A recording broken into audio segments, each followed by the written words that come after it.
આજરોજ જામનગર શહેરના ward number 13માં લુહારસાર વિસ્તાર જેમાં રૂગનાથ ફળી આવેલી છે તેમાં એક G+2 માળનું જૂનું એક જર્જરિત જે બિન વપરાશી હાલતમાં જે આ મકાન છે રહેણાંક એનું ડિમોલિશન TPO શાખા અને એસ્ટેટ શાખા સાથે સંયુક્ત રીતે હાથ ધરવામાં આવેલ છે।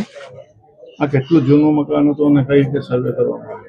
સર્વે આપણે પ્રી મોન્સૂન કામગીરીના ભાગરૂપે આખા શહેરની જે જર્જરિત ઇમારતો છે તેનો કરીએ છીએ। આ ઉપરાંત આ કામગીરી આખા વર્ષ દરમિયાન પણ ચાલુ રહે છે અને જો આ મકાનની વાત કરીએ તો અંદાજે 80 વર્ષ જૂનું તો અંદાજિત ગણી શકાય।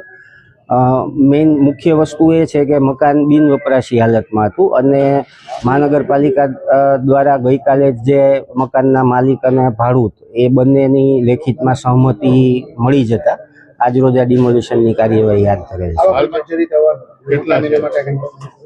આપણે જે કુલ 16 અતિ જર્જરિત બાંધકામો હતા પૈકી 13 તો ડિમોલિશન કરી આપેલા છે આ વર્ષે જ અને બાકી પણ આ કામગીરી ચાલુ છે।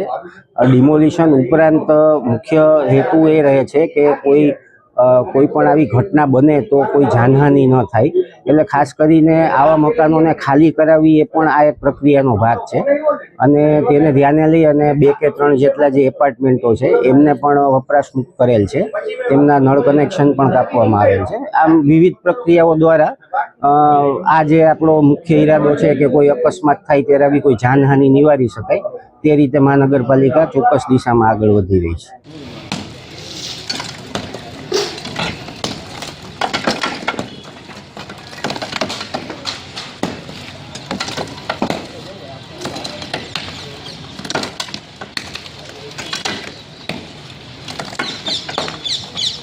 आने दीजिए ऊपर भी पाएंगे ऊपर मोबाइल पड़ी है